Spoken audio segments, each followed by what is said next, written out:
তোর তো সাহস কম না, আমার মুখে মুখে কথা বলিস। আমি তো শুধু একটা প্রশ্ন আপনাকে জিজ্ঞাসা করলাম, তার জন্য আমাকে এভাবে মারতে হবে? আমি তো কোনো অন্যায় করিনি। এবার চিৎকার করে ওর আশেপাশে থাকা বন্ধুদের ডাকে। ওর গলার স্বর শুনে ক্লাসের অন্য সবাই চুপ হয়ে যায়। তুই জানিস আমি কে? ওই কে আছিস? এই ফকিন্নি মেয়েটাকে আমার চোখের সামনে থেকে দূরে সরিয়ে নিয়ে যা, না হলে আজ ও আমার হাতে খুন হয়ে যাবে। ওর মুখ আমি আর দেখতে চাই না। আবির, আবির, তুই তোর মাথা একটু ঠান্ডা কর। ও নতুন, হয়তো চেনে না তোকে। আমি ওকে নিয়ে যাচ্ছি। যা করার তাড়াতাড়ি কর রিয়া। আমি ওকে আমার চোখের সামনে আর এক মুহূর্ত সহ্য করতে পারবো না। ওর এই গরিবানি চেহারা দেখলে আমার বমি আসছে। রিয়া নামের মেয়েটা আমার দিকে এগিয়ে আসে। সে বেশ সুন্দরী এবং মার্জিত পোশাক পরা। সে আলতো করে আমার হাত ধরে। আচ্ছা আচ্ছা, শান্ত হ। আপু, তুমি তোমার বইগুলো নিয়ে আমার সাথে একটু আসো।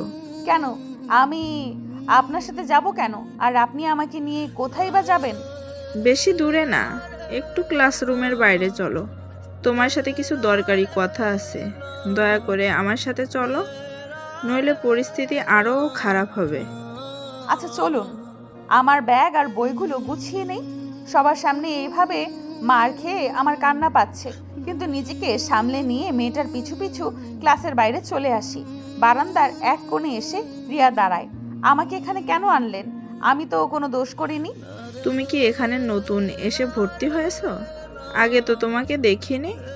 হ্যাঁ, আমি এখানে কালকে এসে ভর্তি হয়েছি। আর আপনি কে?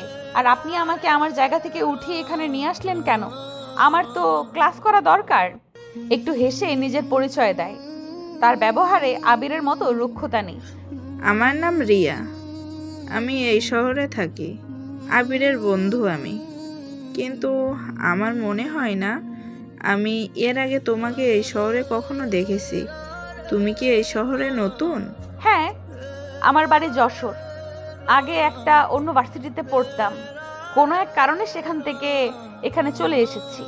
ও আচ্ছা, তুমি কি জানো একটু আগে তুমি যার সাথে তর্ক করলে সে কে? না, কে সে যে এইভাবে গায়ে হাত তোলে? ওর নাম আবির। তো ওর নাম আবির হলে ও কি সবাইকে মারবে? পুরোটা শোনো আগে। ওই এই শহরে প্রভাবশালী নেতার একমাত্র ছেলে। ও যখন যা চায় সেটাই ও করে থাকে। আবির অনেক ডেঞ্জারাস। মেয়েদের সাথে ওর একটা পুরনো ঝামেলা আছে। আর সবচেয়ে বড় কথা, ও খ্যাত আর গরিব মার্কা কাউকে সহ্য করতে পারে না। তুমি যেভাবে সেজে এসেছো ওটা ওর একদম অপছন্দ। ও আচ্ছা আপু, তাহলে এখন আমার কি হবে? ও কি আমাকে তুলে নিয়ে যাবে? সেটা তুমি ভালো জানো। আমার মতে ওর কাছ থেকে ক্ষমা চেয়ে নিও, নইলে পরে বুঝতে পারবে জীবন কতটা কঠিন। কেন? ক্ষমা কেন চাইতে হবে? কারণ আবির যদি একবার রেগে যায়, বা যদি দেখো তুমি ওর সাথে খারাপ ব্যবহার করছো, তাহলে ও গুন্ডা দিয়ে তোমাকে তুলে তোমাকে ধর্ষণও করতে পারে। সে আর ওর পরিবার খুবই ভয়ঙ্কর মানুষ। হুম, বুঝতে পারছি। তাহলে ক্লাস শেষ হলে আমি ওর কাছে মাফ চেয়ে নেব? হ্যাঁ, ওটাই বুদ্ধিমত্তা কাজ হবে। আচ্ছা, তোমার নাম কি? আমার নাম নেহা। আর তোমার নাম তো জানি। হ্যাঁ। আচ্ছা চলো ক্লাস করি, অনেকটা সময় নষ্ট হলো। আচ্ছা। এরপর রিয়া আর আমি ক্লাসের ভেতরে ঢুকি। তবে এবার সামনের দিকে না গিয়ে একদম পেছনের একটা বেঞ্চে গিয়ে বসি। আবির যেখানে বসবে সেই জায়গাটা ও নিজে পরিষ্কার করছে না, ও একটা ছেলেকে দিয়ে জায়গাটা পরিষ্কার করাচ্ছে। ছেলেটা একটা পরিষ্কার কাপড় দিয়ে বেঞ্চের ধুলো ঝাড়ছে, আর আবির পাশে দাঁড়িয়ে তাচ্ছিল্যের হাসি হাসছে। কথা শুনে আমি এমনিতেই ভয় পেয়েছি, আর ক্লাসে এসে যা দেখলাম তা দেখে আরো ভয় পাই। নিজের সিট অন্যকে দিয়ে পরিষ্কার করানো, ভাবুন একবার। ছেলেটাকে সবাই কতটা ভয় পায়, যার জন্য অন্য একটা ছেলে তার জায়গা মুছে দিচ্ছে। মোছানো শেষ হওয়ার পর আবির সেই জায়গায় গিয়ে বসে। কিছু সময় পর স্যার ক্লাসে আসে, পড়া শুরু হয়। আমি ক্লাসে মন দেওয়ার চেষ্টা করি, কিন্তু আবিরের রাগে মুখটা বারবার চোখের সামনে ভেসে ওঠে। দেখতে দেখতে একটা একটা করে সব ক্লাস শেষ হয়ে যায়। কিন্তু আমার বুকের ভেতর একটা অজানা আতঙ্ক কাজ করতে থাকে। চলুন পরিচয় দেওয়া যাক আমার। আমি ইফরাত হাসান নেহা, এবার অনার্স 3য় বর্ষে পড়ি। গতকালকে এই শহরে আসছি। আসলে আমি খ্যাতের মতো চলাফেরা করি, আর কাপড়ের স্টাইলও পুরনো। এখনকার স্মার্ট মেয়েদের মতো আমি না, আমার আরেকটা পরিচয় আছে, সেটা না হয় পরেই জানবেন। ক্লাস শেষ হওয়ার পর আমি খুব দ্রুত পা চালিয়ে ভার্সিটির গেটের দিকে হাঁটতে থাকি। আমার মনে শুধু একটাই চিন্তা, কত দ্রুত এই ক্যাম্পাস থেকে বের হওয়া যায়। অপমানে আর ভয়ে আমার বুক থরফর করছে। গেটের কাছাকাছি পৌঁছাতেই হঠাৎ পেছন থেকে একটা ডাক কানে আসে। আমি ভাবি আমাকে হয়তো ডাকছে না, এই বিশাল ভার্সিটিতে কত মানুষ আছে, কাকে না কাকে ডাকছে। তাই আমি পেছনে ডাক কানে না নিয়ে নিজের মতো হাঁটতে থাকি। কিন্তু হঠাৎ পিঠে একটা মাঝারি সাইজের ইটের টুকরো এসে লাগে। ব্যথায় আমি কুঁকড়ে যাই এবং থমকে দাঁড়িয়ে পড়ি। ওই ফকিন্নি, খ্যাত মেয়ে, তোকে ডাকছি, তোর কানে যায় না? কথা কি কানে ঢোকে না? আমি ভয়ে ভয়ে পেছনে ঘুরে তাকাই, দেখি আবির আর তার সাথে একদল ছেলে মেয়ে দাঁড়িয়ে আছে। সবার চোখে মুখে হাসি। আমি আমতা আমতা করে বলি, আপনি কি আমাকে বলছেন? এখানে তোকে ছাড়া কি আর কাউকে খ্যাতের মতো দেখাচ্ছে? আয়নার সামনে কি নিজেকে কোনোদিন দেখেছিস? সাজগোজ পারিস? আবিরের কথা শুনে ওর আশেপাশের বন্ধু বান্ধবীরা হো হো করে হাসতে শুরু করে। আমি মাথা নিচু করে নিশ্চুপ দাঁড়িয়ে থাকি। অপমানে আমার পৃথিবীটা যেন দুলে ওঠে। ওই খ্যাত মেয়ে, ওইখানেই মূর্তি হয়ে দাঁড়িয়ে থাকবি নাকি এখানে আসবি? আমি থরথর করে কাঁপতে কাঁপতে আবিরের কাছে গিয়ে দাঁড়াই। ওর সামনে দাঁড়াতেই ও আমার দিকে তাচ্ছিল্যের নজরে তাকিয়ে বলে, আমাকে কেন ডাকলেন? কি রে ফকিন্নি গরিব মেয়ে, তুই এমনভাবে তোতলাচ্ছিস কেন? ভালো মতো কথা বলতে পারিস না, নাকি আমাদের দেখে ভয়ে ভাষা হারিয়ে ফেলেছিস? না না, আসলে আমি ভাবলাম। থাক, আমার তোর আসলে আর নকলে শোনার কোনো দরকার নেই। তুই যে সকালে আমার মেজাজ খারাপ করেছিস, তার হিসাব এখন দিতে হবে। আসলে ভাইয়া, সকালের জন্য সরি, আমি সত্যিই বুঝতে পারিনি। তোর কোনো মাফ নাই, তোকে শাস্তি পেতে হবে। আবিরের সাথে তর্ক করার ফল কি হয় তা আজ হাড়ে মাসে টের পাবি। কি শাস্তি? এবারের মতো মাফ করে দেন প্লিজ, আমি আর কখনো আপনার সামনে আসবো না। গত রাতে প্রচুর বৃষ্টি হয়েছে, ভার্সিটির মাঠটা এখনো ভেজা, কোথাও কোথাও কাদা জমে আছে। আমরা এখন সেই ভেজা মাঠের মাঝখানে দাঁড়িয়ে আছি। তুই আজকে আমার সিটে বসেছিলি, আমি উঠতে বলার পরেও তুই উল্টো আমার সাথে তর্ক করলি। তোর কত বড় সাহস! তোকে তার শাস্তি পেতে হবেই। আমি এই ভার্সিটিতে নতুন এসেছি, তাই জানতাম না যে ওটা আপনার সিট। ক্লাসে এসে দেখলাম ওই জায়গায় কেউ বসে নেই, তাই আমি গিয়ে ওখানে বসে পড়েছি। আমি যদি জানতাম ওটা আপনার সিট, তাহলে কখনো সেখানে বসতাম না। দয়া করে আমাকে ক্ষমা করে দিন। ক্ষমা? সেটা তো আমি তোকে করছি না পেতনি। ক্ষমা শব্দটা আমার অভিধানে নেই। বিশ্বাস করেন, আমি সত্যি বলছি, আমি জানতাম না যে ওইটা আপনার সিট ছিল। বিশ্বাস করুন প্লিজ। তুই সেখানে ইচ্ছে করে না ভুলে বসেছিস, আমি ওসব কিছু জানতে চাই না। আমি শুধু জানি তুই ওখানে বসেছিস, আর তোর এতটাই সাহস যে তুই আমার মুখের উপরে কথা বলেছিস। এর জন্য তোকে কঠিন শাস্তি পেতে হবে। শাস্তির কথা শুনে আমার গলা শুকিয়ে যেতে থাকে। বুক ফেটে কান্না আসছে, কিন্তু ভয়ে তা গলায় আটকে যায়। শাস্তি? হ্যাঁ, শাস্তি। ওই তোরা বলতো ওকে কি শাস্তি দেওয়া যায়? আবির তার বন্ধুদের দিকে তাকিয়ে প্রশ্নটা করে। সাথে সাথে এক একজন এক একটা অদ্ভুত আর কুৎসিত প্রস্তাব দিতে শুরু করে। না না আবির, তুই বরং ওর জামা পায়জামা একটু ছিঁড়ে দে, এই অবস্থাতে ও বাড়ি যাক। এইভাবে এক একজন এক এক কুরুচিপূর্ণ কথা বলতে থাকে। আমি সহ্য করতে না পেরে 2 হাত জোর করে ওদের সামনে কান্নায় ভেঙে পড়ি। দয়া করে আমাকে এইসব শাস্তি দেবেন না। আজ আমার এই ভার্সিটিতে প্রথম দিন। দয়া করে আমার প্রথম দিনটা এভাবে নষ্ট করে দেবেন না। আমি সবার পায়ে ধরছি, আমি অবলা একটা মেয়ে। তুই আমার সামনে হাত জোর করিস বা ন্যাকা কান্না করিস, কোনোটাতেই কাজ হবে না। তুই আমার ইমেজ নষ্ট করেছিস, এখন তোকে শাস্তি পেতেই হবে। এইসব বলতে বলতে আবির হিংস্র পশুর মতো আমার দিকে এগিয়ে আসতে থাকে। আমি প্রাণ ভয়ে এক পা করে পেছনে যেতে থাকি, কিন্তু শেষ রক্ষা আমার হয় না। প্রথমে কাদা আর পানির গর্ত। হঠাৎ করে এমন কিছু হয় যে আবিরের মাথায় এক অদ্ভুত শয়তানি বুদ্ধি চলে আসে। ও তার বন্ধুদের দিকে তাকিয়ে হাসি দেয়। সেই শাস্তিটা যে এতটা লজ্জাজনক হবে আমি কল্পনাতেও ভাবিনি। ওর চোখের চাহনি দেখে আমার শিরদাঁড়া দিয়ে একটা স্রোত বয়ে যায়। আমি বুঝতে পারি এরপর হয়তো আমি আর ভার্সিটির কারোর সামনে মাথা উঁচু করে চলতে পারবো না। ও যখন আমাকে সেই চরম শাস্তিটা দেওয়ার জন্য হাত বাড়ায়, ঠিক তখনই ভার্সিটির মেইন গেট দিয়ে একটা ছেলেকে ঢুকতে দেখি। ছেলে আর মেয়েদের দেখে আমি পুরো অবাক হয়ে যাই এবং আমার চোখের পানি থেমে যায়, কারণ ওই ছেলেগুলো হলো রানা, রাজু, জুই আর সিমি। আমি মনে মনে ভাবি, ওরা এখানে কি করতে এসেছে? ওরা তো আমার পরিচিত মানুষ, ওরা কি আমাকে এই অবস্থায় দেখে ফেলবে? এদিকে আবির আমার দিকে রাগী চোখে তাকিয়ে এগোতে থাকে। আবিরকে আমার দিকে ধেয়ে আসতে দেখে আমি ভয়ে এক পা করে পেছনের দিকে যেতে থাকি। আমার বুক ধরফর করছে, কিন্তু হঠাৎ করে মাঝপথেই আবির থমকে যায়। আবির নিজের নিচের দিকে তাকিয়ে দেখে ও কাদার মধ্যে পা দিয়ে ফেলেছে। মাঠে ওই নিচু জায়গাতে গত রাতের বৃষ্টির পানি জমে কাদা হয়ে আছে।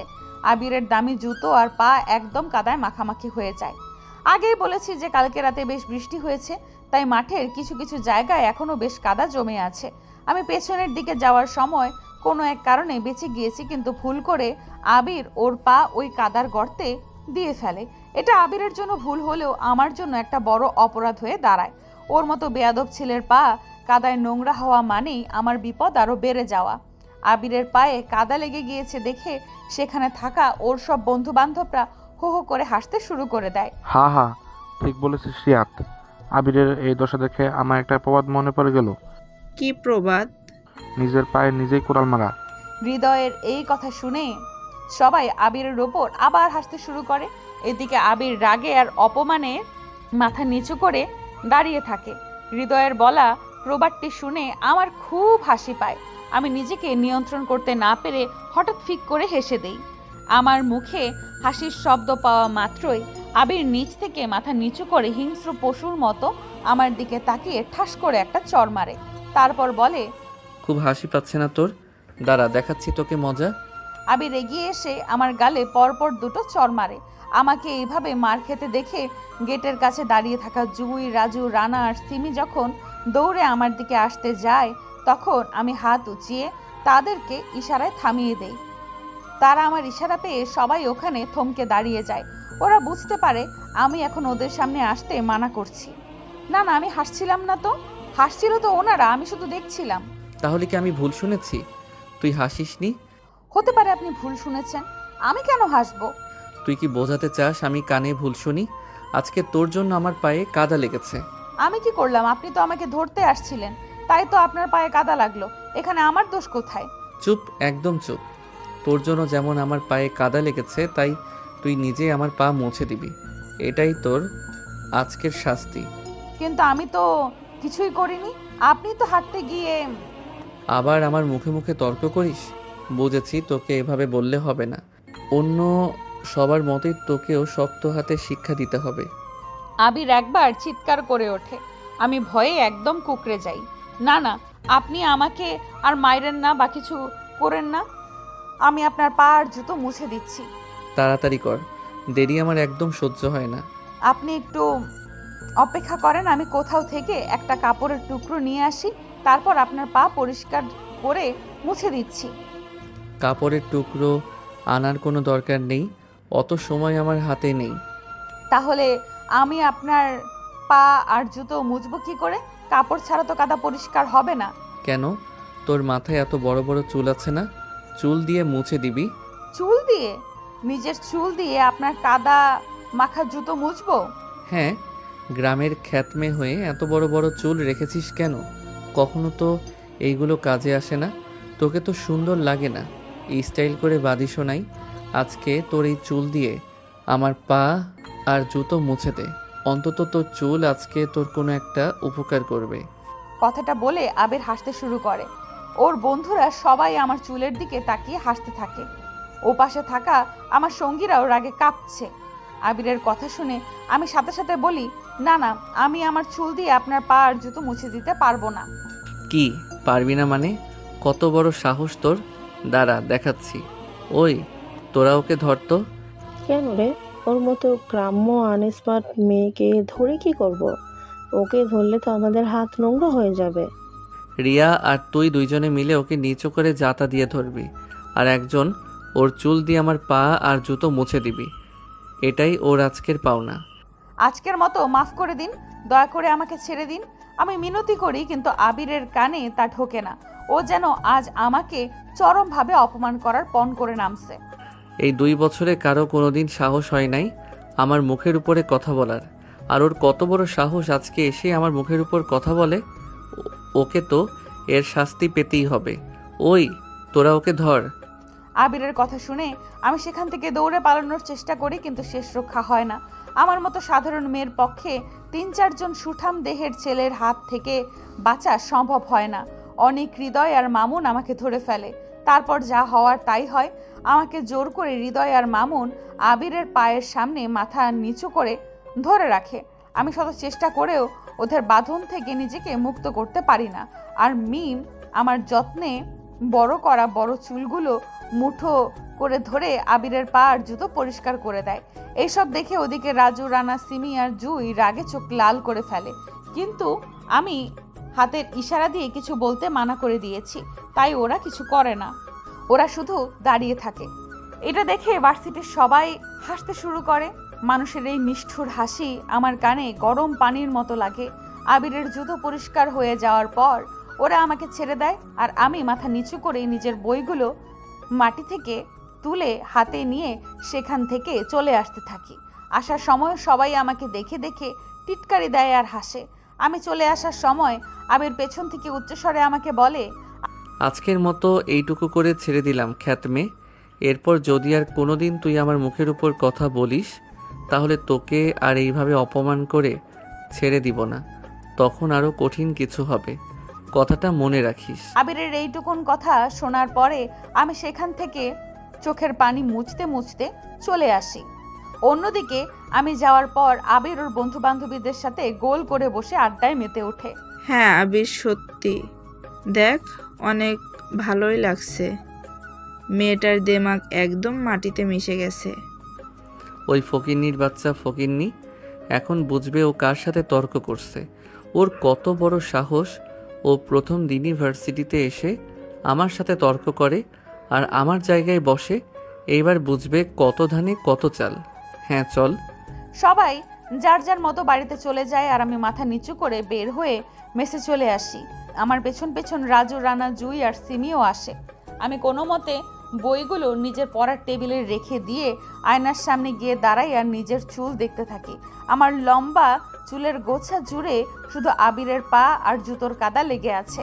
কাদার গন্ধে আমার বমি আসে। আমি কতটা কষ্ট করে আর ভালোবাসা দিয়ে আমার চুলগুলো বড় করেছি, আর ওই আবির কিনা আমার চুলগুলোর সাথে এমনটা করলো। আমার খুব রাগ হয়, কিন্তু আমি নিজেকে সামলে রাখি। লিডার, আপনি আমাদের আটকালেন কেন? আমরা আজ ওদের হাড় ভেঙে দিতাম। দেখ, তোরা তো জানিস আমার অতীত সম্পর্কে। আমি এখন এইসব ঝামেলায় জড়াতে চাই না। কিন্তু লিডার, ওরা যা করলো তা তো মেনে নেওয়ার মতো না। আপনার মতো মানুষের সাথে এই ব্যবহার। ওসব বাদ দে। ওসব নিয়ে কথা বলে এখন সময় নষ্ট করার কোনো মানেই হয় না। আচ্ছা, তোরা এখানে কি করতে আসছিলি? তোদের এই শহরে আসার কথা না। আমরা এখনকার স্থানীয় নেতার সাথে দেখা করতে আসছি। বিশেষ একটা কাজ আছে। ও, কিন্তু লিডার, আপনি আমাদের আজকে না আটকালে ওদের বুঝিয়ে দিতাম আপনি কে আর আপনার ক্ষমতা কতটুকু। আমাদের চোখের সামনে আপনাকে ওভাবে অপমান করলো। ওসব বাদ দে এখন। তোরা এখান থেকে যা। আমি আপাতত নিজের পরিচয় গোপন রাখতে চাই।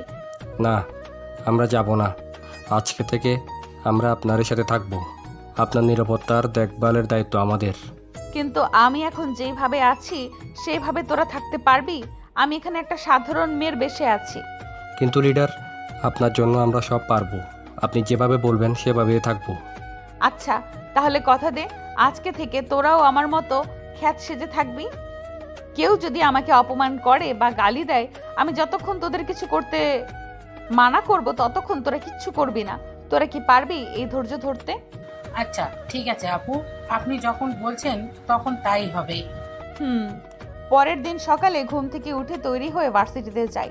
আমি আগে আগে হাঁটছি আর রাজু, জুই, রানা আর সিমিকে পেছনে পেছনে আসতে বলি। ওরা সবাই এখন একদম সাধারণ পোশাক পরে আমার পিছু পিছু আসছে। ভার্সিটির গেটে ঢুকতেই আবিরকে ওর বন্ধুদের সাথে দাঁড়িয়ে থাকতে দেখি। আমাকে আসতে দেখে আবির বলে, জানিস রিয়া, আমি নির্লজ্জ মানুষ অনেক দেখছি, কিন্তু ওর মতো নির্লজ্জ মানুষ আর দেখি নাই। কালকের অপমানের পর কোনো মানুষের এখানে মুখ দেখানোর কথা না। তুই কার কথা বলতেছিস? ওই খ্যাত মেয়েটার কথা? আরে দেখছিস না কালকে এই খ্যাতকে কত অপমান করছি, তাও আবার নির্লজ্জের মতো ভার্সিটিতে আসছে। মনে হয় অপমান ওর গায়ে লাগে না। আরে তুই জানিস না, ক্ষেতটা এমনই হয়, এদের আত্মসম্মান বলতে কিছু থাকে না। ঠিক বলেছিস। আমি ওদের কথায় কান্না দিয়ে সোজা ক্লাসে চলে আসি। পেছনে থাকা রানা আর রাজুরা রাগে কাঁপছে। ওদের কথাগুলো আমার কানে আসছিল। দেখছিস এই ছেলের কি সাহস, লিডারকে খ্যাত বলে অপমান করে। আমার ইচ্ছা করছে এই ছেলেকে এখনই মেরে ফেলি, একদম মাটিতে পুঁতে দিই। লিডার, আমাদের মানা করার কারণে এই ছেলে বেঁচে গেছে, না হলে ওর হাড়গোড় আস্ত থাকতো না। ধৈর্য ধর, সময় আসবে। পুরো ক্লাসের সময়টা আমি পড়ার দিকে মনোযোগ দেওয়ার চেষ্টা করি। ক্লাস শেষে যখন আমি বাইরে আসব, তখন হঠাৎ আবিরের ডাক শুনি। এই খ্যাত মেয়ে এদিকে আয়। জি, আমাকে ডাকছেন? তুই ছাড়া এখানে আর কেউ আছে নাকি যাকে ডাকবো? না, নেই। তো কি জন্য ডাকছেন? দেখ আবির, এই ছোট লোকের তোর সাহস কম না, তোর সামনে কেমন করে কথা বলে। ওদের সবার কথা শুনে আবির রাগে গজগজ করতে থাকে। আমার শান্ত ভাবটা যেন ও সহ্য হচ্ছে না। ও চায় আমি কান্নাকাটি করি আর ওর পায়ে ধরি, কিন্তু আমি শুধু দাঁড়িয়ে থাকি। তারপর আবির একটা চট দিয়ে বলে, এই মেয়ে, তোর সাহস তো কম না, এভাবে আমার সাথে মুখে মুখে কথা বলছিস? আমি আবার কেমন করে কথা বললাম? আমি তো শুধু আপনার কথার উত্তর দিচ্ছি। তুই একদম ন্যাকা সাজবি না, আমি এসব সহ্য করি না। আমি কেন নাকা সাজতে যাব? আপনি ডাকলেন তাই তো আসলাম। আজকে এই খ্যাতটাকে একটু অন্যরকম শাস্তি দিতে হবে, যাতে সারা জীবন মনে রাখে এই আবিরটাকে। সাধারণ কোনো চড় থাপ্পড়ে এর শিক্ষা হবে না। ওকে একটু ভিন্ন রকম শাস্তি দে, যাতে এই কলেজে মুখ দেখাতে লজ্জা পায়। হৃদয় ঠিক বলেছে রে, এর দিমাগ চূর্ণ করা দরকার। দিব শাস্তি। তোরা শুধু দেখ কি করি আজ। এই তোরা সবাই মিলে এই খ্যাত মেয়েটাকে ধরতো। আবিরের নির্দেশে হৃদয়, নিলয় আর সামি একযোগে ঝাঁপিয়ে পড়ে আমার উপর। ওরা শক্ত করে আমার দুই হাত ধরে ফেলে। আমাদের কলেজের পেছনে একটা পুরনো বড় পুকুর আছে। সেই পুকুরটা সবসময় শ্যাওলা আর কচুরি পানায় ভর্তি থাকে। দুর্গন্ধযুক্ত পানি আর শ্যাওলার কারণে কেউ ওদিকে যায় না। ওই, এই ফকিনি মেয়েটাকে ধরে সবাই পুকুরের কাছে নিয়ে চল। আজ একে এই শ্যাওলা পরিষ্কার করাবো। ভাইয়া প্লিজ, এইবারের মতো আমাকে ছেড়ে দেন। আমি আর ভুল করব না। তোকে আবার মাফ? হা। এই তোরা কি বলিস? একে কি মাফ করে দিব? না আবির, তুই ওকে কঠিন শাস্তি দিবি, যাতে তোকে ও ভালো করে চিনতে পারে, ভুলেও যেন তোর সামনে মাথা না তোলে। দেখেছিস ওরা সবাই কি বলল? তোকে কোনোদিন মাফ করব না। চুপ, একদম চুপ। বেশি কথা বলছিস। এই তোরা সবাই ওকে ধরে নিয়ে চলতো। ওরা সবাই মিলে আমাকে হিড়হিড় করে টেনে পুকুরের পাড়ে নিয়ে যায়। রাজু, রানা, জুই আর সিমি দূরে দাঁড়িয়ে আমার দিকে অসহায়ভাবে তাকিয়ে থাকে। আমি আগে থেকেই ওদের মানা করে দিয়েছি কিছু করতে। আমি ইশারায় ওদের শান্ত থাকতে বলি। ওরা রাগে কাঁপলেও আমার নির্দেশ অমান্য করে না। পুকুর পাড়ে নিয়ে যাওয়ার পর মামুন, হৃদয় আর মিম মিলে আমাকে ধাক্কা দিয়ে সেই শ্যাওলা ভর্তি পুকুরে ফেলে দেয়। পুকুরের নোংরার পচা পানি আমার নাকে মুখে ঢুকে যায়। আমার পুরো শরীরে আর চুলে সবুজ শ্যাওলা মাখামাখি হয়ে যায়। আমি কোনো মতে হাবুডুবু খেয়ে পাড়ে ওঠার চেষ্টা করি। আমার এই অবস্থা দেখে পুরো ভার্সিটির ছাত্রছাত্রীরা হাসতে শুরু করে। এই অপমান সহ্য করা যে কতটা কঠিন তা আমি শুধু জানি। আবির, শাস্তিটা কিন্তু অনেক ভালো হয়েছে, এর উপযুক্ত পাওনা এটাই। আর এই ফকিনি মেয়ে, শোন, এখন থেকে চিনে নিবি এই আবিরটাকে। এটা তো কেবল শুরু। তারপর ওরা সবাই হাসতে হাসতে সেখান থেকে চলে যায়। আমি কোনো মতে পুকুর থেকে উঠে ভেজা কাপড়ে আর শ্যাওলা মাখা শরীরে মেসে ফিরে আসি। দ্রুত শাওয়ার নিতে যাই আর মনে মনে প্রতিজ্ঞা করি, একদিন আবির বুঝবে আমার সাথে খারাপ আচরণ করার পরিণাম কি হতে পারে। আমি এখন নিজেকে নিয়ন্ত্রণ করছি, কারণ বড় ঝড়ের আগে আকাশ শান্ত থাকে। শাওয়ার নিয়ে রুম থেকে বের হতেই দেখি রাজু, রানা, জুই আর সিমি আমার রুমে এসে বসে আছে। ওদের মুখগুলো রাগে থমথমে হয়ে আছে। লিডার, আপনাকে আজও কত অপমান করল, তাও আপনি কিছু বললেন না যে? আমাদের একবার ইশারা দিলেই তো ওদের কাজ শেষ করে দিতাম। থাক, ওসব বাদ দে, সময়ে সব কিছু জবাব দেবে। কেন লিডার, বাদ কেন দিব? আপনি তো চাইলে এক তুড়িতে কিছু করতে পারতেন, না হলে আমাদের কিছু করার জন্য বলতেন। আমরা কি শুধু আপনার অপমান দেখতে এসেছি? সময় হলে তোদের কিছু করতে বলবো, এখন শুধু ধৈর্য ধর। এরপর আমরা সবাই মিলে পাশের একটা রেস্টুরেন্ট থেকে দুপুরের খাবার খেয়ে নিই।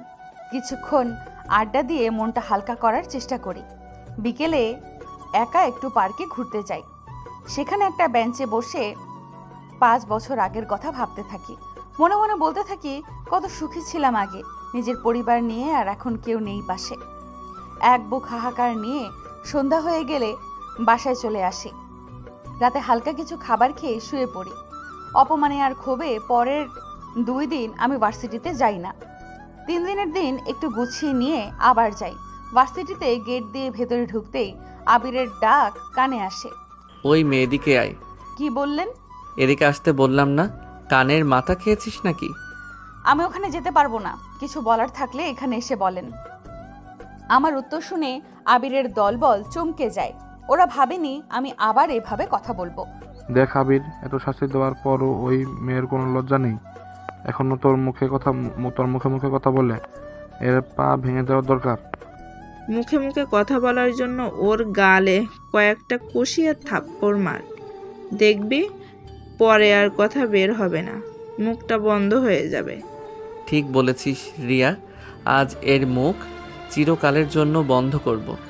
আবির গটগট করে আমার কাছে এগিয়ে আসে। ও নিজের হাত উঁচিয়ে যেই না আমার গালে থাপ্পড় দিতে যাবে, ঠিক তখনই আমি বিদ্যুৎ গতিতে ওর হাতটা ধরে ফেলি। এক মুহূর্ত সময় নষ্ট না করে উল্টো ওর গালে ঠাস করে একটা প্রচণ্ড জোরে থাপ্পড় মেরে দেই। পুরো ক্যাম্পাস যেন নিস্তব্ধ হয়ে যায়। আমার এই কাণ্ড দেখে ভার্সিটিতে সবাই হতবাক হয়ে যায়। আবিরের বন্ধুবান্ধবরা তো বিশ্বাসই করতে পারতেছে না যে এক খ্যাত মেয়ে আবিরের গায়ে হাত তোলার সাহস করে। আবির নিজের গালে হাত দিয়ে বিস্ময় আর প্রচণ্ড রাগে আমার দিকে তাকায়। তুই আবিরের গায়ে হাত তুলেছিস? আবিরের গায়ে? এর পরিণাম হবে ভয়াবহ। তুই জানিস না তুই কার উপর হাত তুলেছিস? দেখা যাবে স্যার, ভয় দেখিয়ে লাভ নেই। দেখে নেব তোকে। মাইন্ড ইট, তোকে এই শহরে আমি টিকতে দেব না। তোকে বাসা থেকে তুলে এনে আমি প্রেগনেন্ট করব। এই বলে আবির রাগে ফুঁসতে ফুঁসতে নিজের দলবল নিয়ে চলে যায়। আমি জানি এখন থেকে আসল খেলা শুরু হবে। পরের দিন সকালে আবারও ভার্সিটিতে মেন গেট পার হতেই 10-12 জন ছেলে আমার পথ আগলে দাঁড়ায়। মাঝখান থেকে একজন লোক এগিয়ে এসে প্রশ্ন করে, ওই তোর নাম কি নেহা? হ্যাঁ, আমার নাম নেহা। কেন? এটা বলা মাত্রই লোকটা তার সাথীদের দিকে ইশারা করে চিৎকার দিয়ে ওঠে, ওই একে ধর, জলদি ধর একে। কিন্তু কেন? আমি কি করছি? আমাকে এভাবে ধরছেন কেন আপনারা? চুপ, একদম চুপ, বেশি কথা বলবি না, চল আমাদের সাথে। তারপর সবাই মিলে আমাকে এক প্রকার ধরে ভার্সিটির মাঠের মাঝখানে নিয়ে যায়। আমার পিছু পিছু রানা, জুই, রাজু, সিমি আর রিয়া সবাই আসে। কলেজের সাধারণ ছাত্রছাত্রীরা ভয়ে যে যেখানে পারে সরে যায়। সবাই উৎসুক চোখে আমাদের দিকে তাকিয়ে থাকে। কিছুক্ষণ পরেই দেখলাম আবির তার চেলা চামুন্ডাদের সাথে নিয়ে এদিকে আসছে।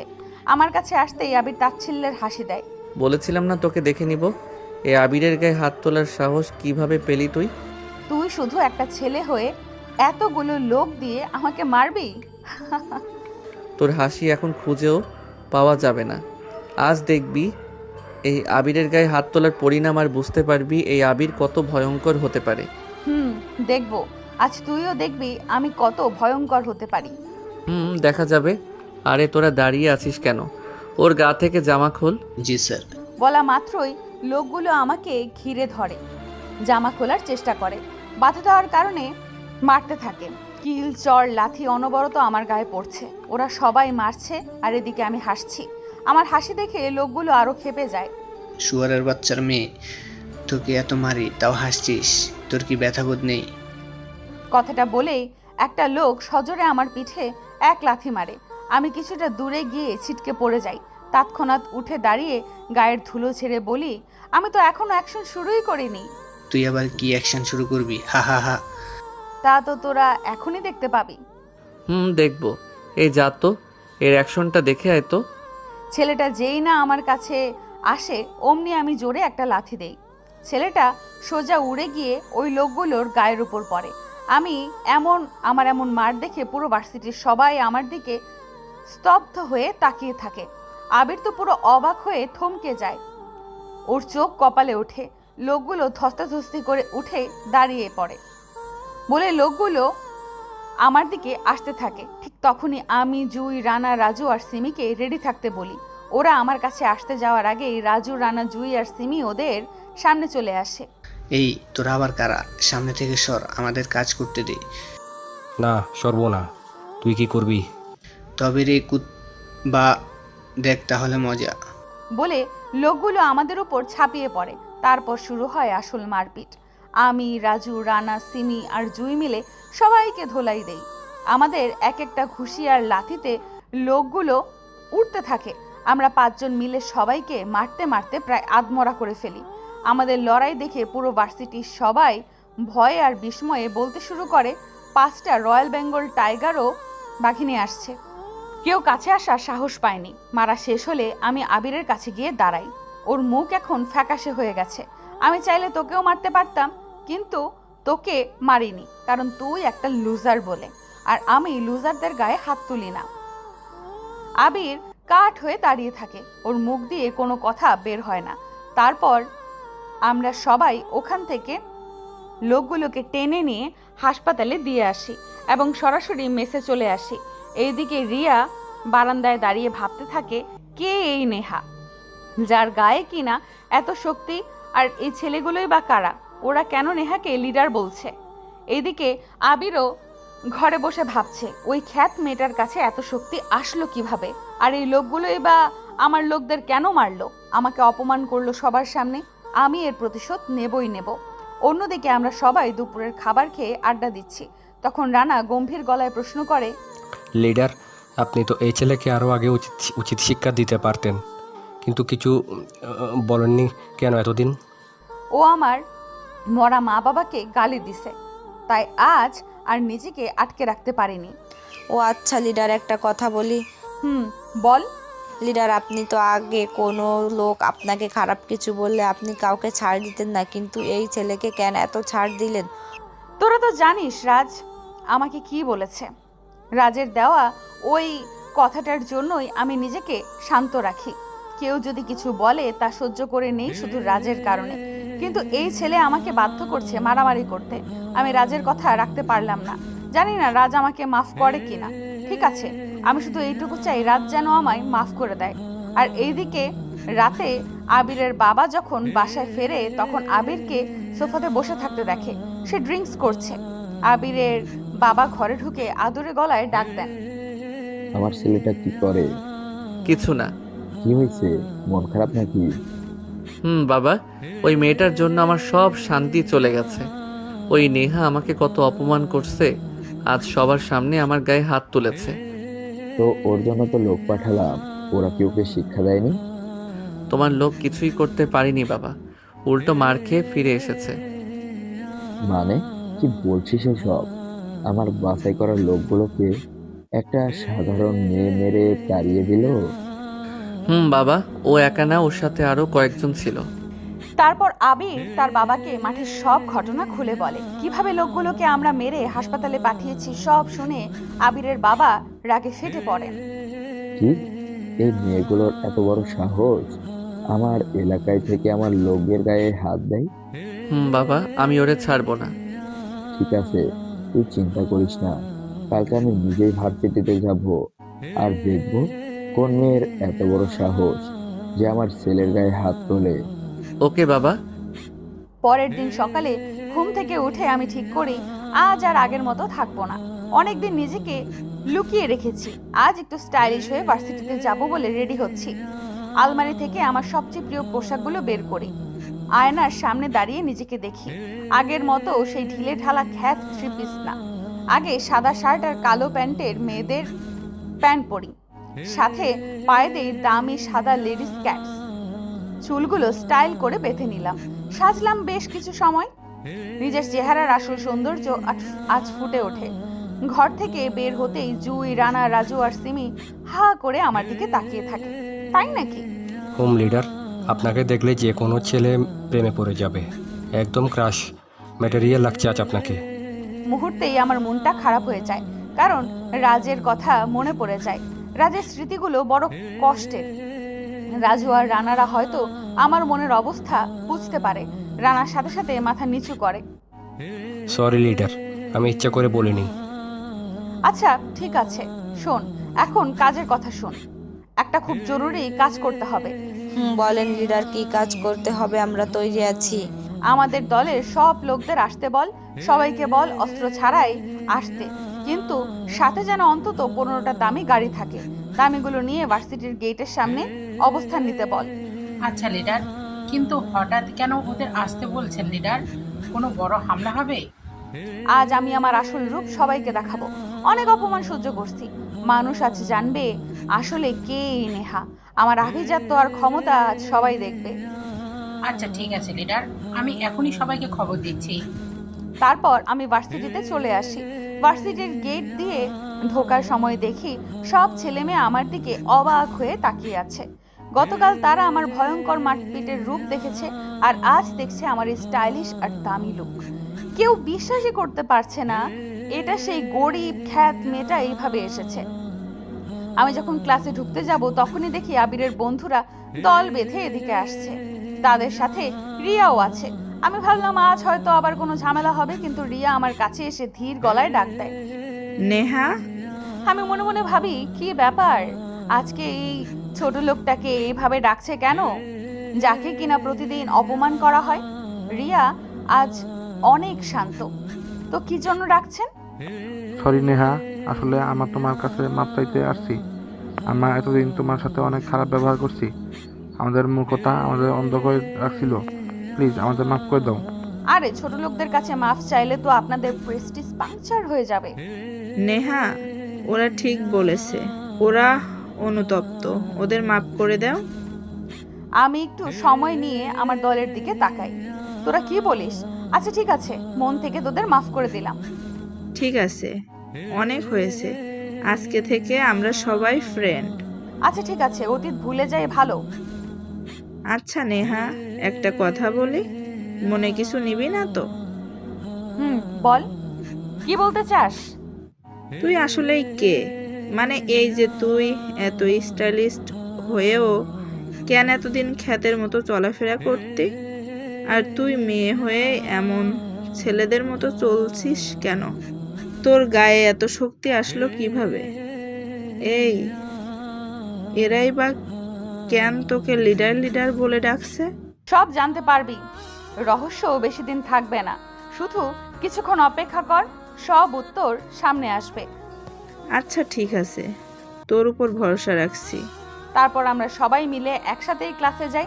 তবে ক্লাসে ঢুকে দেখি আজকে আবির ক্লাসে আসেনি। হয়তো কালকের অপমানের পর মুখ দেখানোর সাহস পাচ্ছে না। একে একে সব ক্লাস শেষ করি। ক্লাস থেকে বের হওয়ার সময় রিয়া আমার থেকে একটু আগেই বের হয়, কিন্তু কয়েক মিনিট পরেই হঠাৎ রিয়া কোত্থেকে যেন দৌড়ে হাঁপাতে হাঁপাতে আমার কাছে ফিরে আসে। নেহা, তুই এখনই পালিয়ে যা। আবিরের বাবা আর আবির এখানে থানায় ওসি নিয়ে আসছে, সাথে অনেক পুলিশ আর গাড়িও আছে। ওরা খুব ভয়ঙ্কর মুডে আছে। কিন্তু পুরোটা বলতে না দিয়ে মিম আতঙ্কিত কণ্ঠে বলে ওঠে, না নেহা, ও ঠিক বলেছে।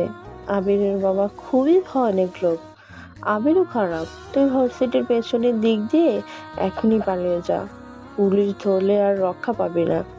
কাউকে পালাতে হবে না, তোরা শুধু শান্ত হয়ে দেখ আমি কি করি। তুই আবার কি করবি? ওনারা বন্দুক নিয়ে আসছে, তুই আবিরের বাবার সাথে পারবি না। ওরা অনেক ভয়ঙ্কর আর প্রভাবশালী। তোরা এত ভয় পাস না, তোরা শুধু আমার পেছনে দাঁড়িয়ে দেখ আজ কি হয়। ততক্ষণে ভার্সিটির বারান্দায় আবির আর তার বাবা তার বিশাল দলবল আর পুলিশের বহর নিয়ে হাজির হন। আবিরের বাবা এসেই চিৎকার করে ওঠে, এখানে কার এত বড় সাহস যে আমার ছেলের গায়ে হাত দেয়? কার এত বড় স্পর্ধা যে আমার লোকগুলোকে মেরে হাসপাতালে পাঠায়? আজ তাকে আমি দুনিয়া থেকে সরিয়ে দেব। দেখি কার কত বড় স্পর্ধা যে নেতার ছেলের গায়ে হাত দেওয়ার দুঃসাহস দেখায়। আজ তোকে জেলের ভাত খাওয়াবো। আমি তখন একদম শান্তভাবে নিজের হাত তুলি এবং ধীর পায়ে সামনে গিয়ে দাঁড়াই। আমার পাশে রাজু, জুই, রানা আর সিমি শক্ত হয়ে দাঁড়িয়ে থাকে। তখন আমি ওদের দিকে পেছন ফিরেছিলাম। ওসি সাহেব তখন মেজাজ দেখিয়ে আমাকে বলে, ওইদিকে তাকে কি দেখছিস? এদিকে দেখ, এদিকে তাকা, আর তোরা তাকা। তোদের কত বড় সাহস পুলিশের সামনে ভাব দেখাচ্ছিস? আবির পাশে দাঁড়িয়ে হাসতে থাকে। ও মনে মনে অনেক খুশি হচ্ছে। ও ভাবছে আজ এই নেহাকে বোঝাবে সে কি করতে পারে। আবিরের এই আনন্দ ক্ষণস্থায়ী, তাও নিজেও জানে না। ওদিকে জুই, রাজু, রানা আর সিমি ওসির দিকে ফেরে। ওদের মুখ দেখে ওসির চেহারা মুহূর্তেই ফ্যাকাশে হয়ে যায়। আরে রাজু ভাই, রানা ভাই, জুই আর সিমি আপু, আপনারা এখানে? আমরা এখানে। তো আপনি এখানে কি করছেন ওসি সাহেব? আসলে ভাই, নেতার ছেলের গায়ে নাকি ওই মেয়েটা হাত তুলেছে, তাই ওকে একটু সাহায্য করতে আসছি। এটা শোনার পর আমি যখন শান্তভাবে পেছনে ফিরি এবং ওসির চোখের দিকে তাকাই, আমাকে দেখা মাত্রই ওসির চোখ কপালে ওঠে। আর এদিকে আবির আমাকে আজকের এই স্টাইলিশ লুকে দেখে পুরো ক্রাশ খেয়ে যায়। ও যেন চোখের পলক ফেলতে ভুলে গেছে। ওসি সাহেব আমতা আমতা করে তোতলাতে শুরু করে। ম্যাম, আপনি এখানে? ওসি সাহেব আমাকে ম্যাম বলে ডাকছে দেখে আবির আর তার বাবা পুরো অবাক হয়ে যায়। তাদের মুখ হা হয়ে যায়। ওসি সাহেব, আপনি কেন এই মেয়েটাকে ম্যাম ডাকছেন? পাগল হলেন নাকি? ও তো একটা সাধারণ মেয়ে। আপনি একদম চুপ থাকেন। ম্যাম, আপনি এখন যেতে পারেন। আমার বুঝতে ভুল হয়েছে। কথাটা বলে আমি একটু সামনে এগিয়ে যাই। তখনই আবিরের বাবা মরিয়া হয়ে ওসিকে আটকে ধরে। ওসি সাহেব, আপনি কেন ওকে ছেড়ে দিলেন? ওর নামে তো আমি কমপ্লেইন দিছি। আপনি ওনাকে চেনেন? ওনার পরিচয় জানেন? না তো, কেউ? উনি হলেন পুরো ওয়ার্ল্ডের মাফিয়া কুইন নেহা, যার এক ইশারায় দেশ থমকে যায়। এটা শোনার পর ক্যাম্পাসের সবাই চুপ হয়ে যায়। সবচেয়ে বেশি অবাক আবির আর তার বাবা, কারণ নেহাকে চেনে না এমন কেউ দেশে নেই। সেই কুইন আজ তাদের সামনে। আমি ভার্সিটির গেটের কাছে আসতেই 15টি লাক্সারি গাড়ি আমাদের সামনে এসে সারি বেঁধে দাঁড়িয়ে যায়। প্রতিটি গাড়ি আমার বিশ্বস্ত এবং প্রশিক্ষিত লোকে ভর্তি। গাড়িগুলো থামাতেই একটি গাড়ির দরজা খুলে যায় এবং আমার প্রধান বডিগার্ড দ্রুত পায়ে আমার কাছে এগিয়ে আসে। লোকটি অত্যন্ত শ্রদ্ধার সাথে আমার সামনে দাঁড়ায় এবং হাতে থাকা একটি দামি কালো রঙের কোট আমার কাঁধে জড়িয়ে দেয়। কোটটি গায়ে জড়িয়ে আমি শান্ত পায়ে এগিয়ে যাই। লিডার, আপনার জন্য গাড়ি প্রস্তুত। আমি কোনো কথা না বলে গিয়ে আমার বিশেষ বুলেট প্রুফ গাড়িতে গিয়ে বসি। তা দেখে ভার্সিটির ছাত্রছাত্রী থেকে শুরু করে শিক্ষক সবাই হা করে দাঁড়িয়ে আছে। তারা যেন নিজের চোখকে বিশ্বাস করতে পারছে না। গতকাল যাকে খ্যাত বলে জানতো, আজ কোনো প্রিন্সেসের মতো বিদায় নিচ্ছে।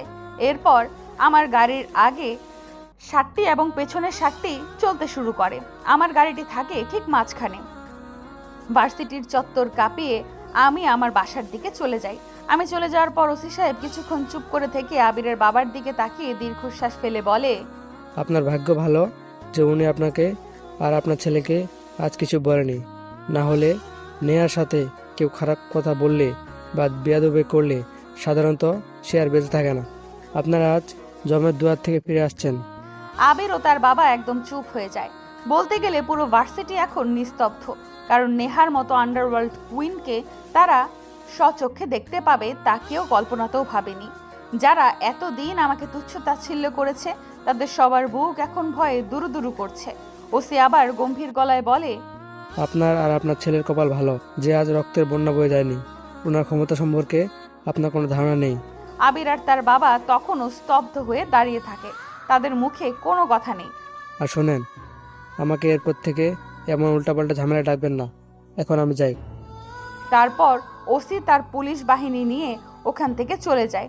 এদিকে আবির আর তার বাবার মুখ থেকে কোনো কথা বের হয় না।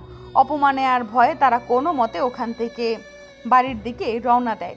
এদিকে আমি আমার বিশাল বাড়িতে ফিরে আসি। বাসার গেটে পৌঁছাতেই গাড়ি থামে। সিমি দ্রুত এগিয়ে এসে আমার গাড়ির দরজা খুলে দেয়। আমি গাড়ি থেকে বের হয়ে গটগট করে বাসার ভেতরে চলে যাই। আমার শত শত লোক পুরো বাড়ি ঘিরে কড়া পাহারায় দাঁড়িয়ে যায়। ভার্সিটির সেই খ্যাত নেহা এখন তার আসল সিংহাসনে বসা। অন্যদিকে আবির বাসায় গিয়ে নিজের ঘরে একা বসে পাগলের মতো ভাবতে থাকে। তার মনে শুধু আমার সেই চাহনি ভাসে। নেহার সাথে আমি কত খারাপ কথা বললাম, কতভাবে ওকে অপমান করলাম, পুকুরে ফেললাম, চর মারলাম, অথচ ও আমাকে কিছুই বলল না। কিন্তু নেহা এখানে এমন খ্যাত আর সাধারণ মানুষের বেশে কেন চলাফেরা করতো? মেয়েটা কত কিউট আর কত স্টাইলিশ, আমি কিনা তার সাথে এত জঘন্য ব্যবহার করছি। আবিরের মনে এখন অপমানের চেয়ে বেশি অনুশোচনা কাজ করতে শুরু করে। এদিকে আমি দুপুরের খাবার খেয়ে কিছুক্ষণ শুয়ে থাকি। জানলার বাইরে তাকিয়ে আমি মনে মনে ভাবি, আমি রাজের কথা রাখতে পারলাম না। ও আমাকে কথা দিয়েছিল যে আমি আর কখনো এই অন্ধকার জগতে ফিরবো না। রাজ কি আমাকে ক্ষমা করবে? না। আমি যখন আমার পুরনো রূপে ফিরে এসেছি তখন আমি রাজের খুনিকে খুঁজে বের করবই। তার খুনের প্রতিশোধ না নেওয়া পর্যন্ত আমার শান্তি নেই। পরের দিন সকালে আবির অনেক সাহস নিয়ে ভার্সিটিতে যায়। তার চোখে এখন আর বেয়াদবি নেই। ও ভার্সিটিতে গিয়ে পাগলের মতো আমাকে খুঁজতে থাকে। তারপর রিয়া, হৃদয় আর মিমকে দেখতে পেয়ে আবির দ্রুত তাদের কাছে যায়। নেহা কই? ওকে কি কেউ দেখেছিস? বাহ বাহ আবির, যাকে তুই প্রতিদিন জঘন্যভাবে অপমান করতি, আজ তাকেই তুই পাগলের মতো খুঁজতেছিস। ঘটনা কি? আর কত অপমান করবি ওকে? ও কি মানুষ না? মানে তোরা এসব কি বলছিস? আমি কি ওকে অপমান করার জন্য খুঁজছি? ও আমাদের মাপ করে দিয়েছে, আর কালকে থেকে আমরা ওকে খুব ভালো ফ্রেন্ড হয়ে গেছি। আমি নেহার কাছ থেকে মাপ চাইতে আসছি। আমি যা করেছি তার জন্য আমি লজ্জিত। আবির, তুমি আমাদের হাসাচ্ছ। তুমি কি ভাবলা নেহা তোমাকে এত সহজে মাপ করে দেবে? কখনো করবে না। কারণ তোমার মনে নাই তুমি নেহার সাথে কি করছো? ওর চুলে কাদা মাখানো থেকে শুরু করে পুকুরে ফেলা সবই তো তুমি করছো। প্লিজ তোরা এভাবে বলিস না। আমি এতদিন ক্ষমতার অহংকারে ডুবেছিলাম, তাই অনেক কিছু করে ফেলেছি। কিন্তু এখন আমি আমার ভুল বুঝতে পারছি, তাই আমি নেহার কাছে ক্ষমা চাইতে আসছি। ও মাফ না করলে আমি মরে যাব। আচ্ছা, আমরা তোমাকে মাপ করে দিলাম, কিন্তু নেহা মাপ করবে কিনা দেখ। ও এখন অন্য উচ্চতার মানুষ। কিন্তু নেহা কই? ও কি আজ আসবে না? একটু পরে আসবে। ও এখন নিজের ইচ্ছা মতো চলে। রিয়ার কথা আমি ভার্সিটিতে হাজির হই। তবে আজকে আসার ধরনটা একদম আলাদা। আগে আমার সাথে কোনো গাড়ি আর গার্ড ছিল না, কিন্তু আজকে অনেকগুলো দামি গাড়ি আর স্যুট পরা কয়েক ডজন গার্ড আমার সাথে আছে। আমি গাড়ি থেকে নামতেই পুরো ভার্সিটি থমকে যায়। গাড়িবহর নিয়ে আমি যখন ভার্সিটির ভেতরে প্রবেশ করি তখন পুরো ক্যাম্পাসের কয়েকশো ছাত্রছাত্রী আর শিক্ষক স্তব্ধ হয়ে আমার দিকে তাকিয়ে থাকে। আমি ধীর পায়ে গাড়ি থেকে নেমে রিয়া, হৃদয়, মামুন আর মিমদের দিকে এগিয়ে যাই। আমাকে দেখে ওরা কিছুটা জড়সড় হয়ে যায়। কেমন আছিস তোরা? ভালো, তুই কেমন আছিস নেহা? রিয়া ভয়ে ভয়ে বলে, কারণ কালকের ভয়ঙ্কর ঘটনার পর ওরা আমাকে একদম অন্য চোখে দেখছে। ভালো। আরে তোরা এইভাবে কুকড়ে যাচ্ছিস কেন? আমি তোদের বন্ধু, তাই আমাকে ভয় পাওয়ার কিছু নেই। আসলে হুট করে সব বদলে গেল তো, তাই খাপ খাওয়াতে পারছি না। কথার মাঝখানে খেয়াল করি আবির আমার দিকে এক দৃষ্টিতে তাকিয়ে আছে। তার চোখে এখন আর সেই উদ্যত ভাব নেই, বরং একরাশ বিষণ্ণতার অনুশোচনা কাজ করছে। আমি তার দিকে তাকিয়ে একটু টিপ্পনি কেটে বলি, আরে আপনি এখানে? আজ আবার নতুন কি অপমান করবেন বলে ঠিক করেছেন? পুকুরে ফেলা নাকি চুলে কাদা মাখানো? প্লিজ নেহা, আমাকে এভাবে বিদ্রূপ করো না। আমাকে ক্ষমা করে দাও। আমি সত্যি আমার চরম ভুল বুঝতে পারছি। না, আমি এখন কি করব? আমার ওপর করা ওই অত্যাচারগুলো কি ভুলে যাব? প্লিজ এবারের মতো আমাকে মাফ করে দাও। আমি তোমার কাছে ভিক্ষা চাচ্ছি।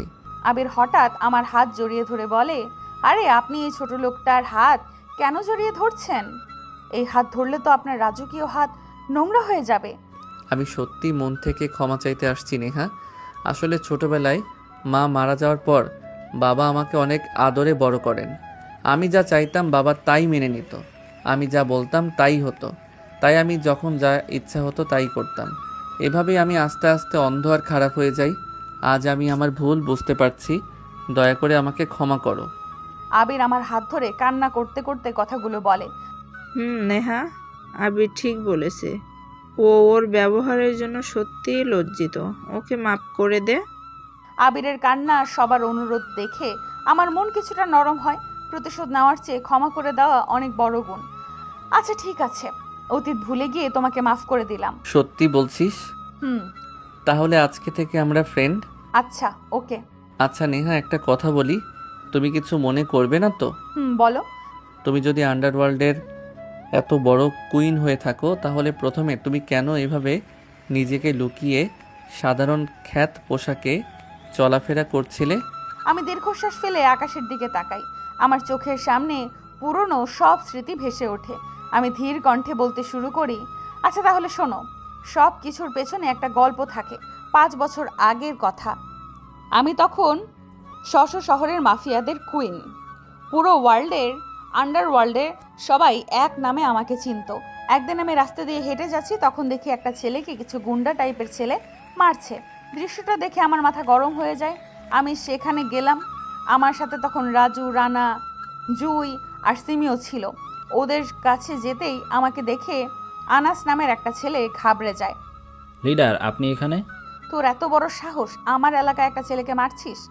লিডার, ওকে মারলে আপনার সমস্যা কি? কি? তোর এত বড় সাহস আমার মুখে মুখে কথা বলিস? বলেই আমি ওকে মারতে শুরু করি। আমি আনাসকে প্রচুর মারি এবং এক পর্যায়ে ওর কলার ধরে বলি, তোকে যদি আরেকবার দেখি কাউকে টিস করতে, তবে একেবারে সোজা উপরে পাঠিয়ে দিব। নেহা, তুইও মনে রাখিস, আমার বাবা এখানকার প্রভাবশালী মন্ত্রী। কি? তুই আমাকে তোর বাবার ভয় দেখাস? যা, তোর বাবাকে গিয়ে বল সুমন মেরেছে। আনাস ওখান থেকে চলে যায়। তখন সেই ছেলেটি আমার কাছে আসে। থ্যাঙ্কস দেওয়ার কিছু নেই। আজ থেকে অন্য কোনো মানুষ থাকলেও আমি একই কাজ করতাম। আপনি তো অনেক ভালো মানুষ। আপনি এই শহরে নতুন? আপনি জানলেন কিভাবে? নতুন তাই আমাকে ভালো বলছেন, পরে সব জানতে পারলে হয়তো উল্টোটা বলবেন। ওসব বাদ দেন। আচ্ছা, আপনার নাম কি? ইফরাত নেহা, সবাই নেহা বলে ডাকে। রাজ। আচ্ছা রাজ, আমি এখন আসি, একটা কাজ আছে। একটু দাঁড়ান, একটা কথা শুনে যান। পরে দেখা হলে শুনে নেব, এখন যাই। আর কিছু বলতে না দিয়ে আমি গাড়িতে উঠে যাই। গাড়িতে বসতেই রানা আমাকে খোঁচা দিয়ে বলে, লিডার, আপনি তো কোনো ছেলের সাথে এত বেশি কথা বলেন না, কিন্তু এই ছেলের সাথে এত কথা বললেন কেন? জানি না, এই ছেলেটার চোখের মায়া আর সারল্য আমাকে কেন জানি আটকে দিচ্ছিল। কেন লিডার, প্রেমে পড়ে গেলেন নাকি? হতে পারে, কিন্তু আমার মতো খুনি আর অপরাধী জগতের মেয়েকে কি কেউ মেনে নেবে? রাতে বাসায় ফিরে রাজের কথা ভাবছি। রাজ কি সুন্দর ছেলে। প্রথম দেখাতেই আমি ওর প্রেমে পড়ে যাই, কিন্তু ও কি আমাকে ভালোবাসবে? রাজও নিশ্চয়ই আমার কথা ভাবছে। ঠিক তখনই আমার ফোনে কল আসে। স্ক্রিনে দেখি এখানকার মন্ত্রীর নাম। আমি ফোন রিসিভ করি। তুমি নাকি আমার ছেলের গায়ে হাত তুলেছো? কেন তুলেছি সেটা নিশ্চয়ই জানেন। এটা সাধারণ ছেলের জন্য তুমি আমার ছেলের গায়ে হাত তুলেছো? ওই ছেলের জন্য আপনার ছেলের গায়ে হাত তুলেছি। আপনি এখানে কেন? আমি আসতে পারি না? পারেন। তাই এখানে কি জন্য এসেছেন? এমনি একটু ঘুরতে আসছি। তা আপনি এখানে কেন? আমিও একটু হাওয়া খেতে আসছি। ও আচ্ছা নেহা, আপনি কি প্রেম করেন?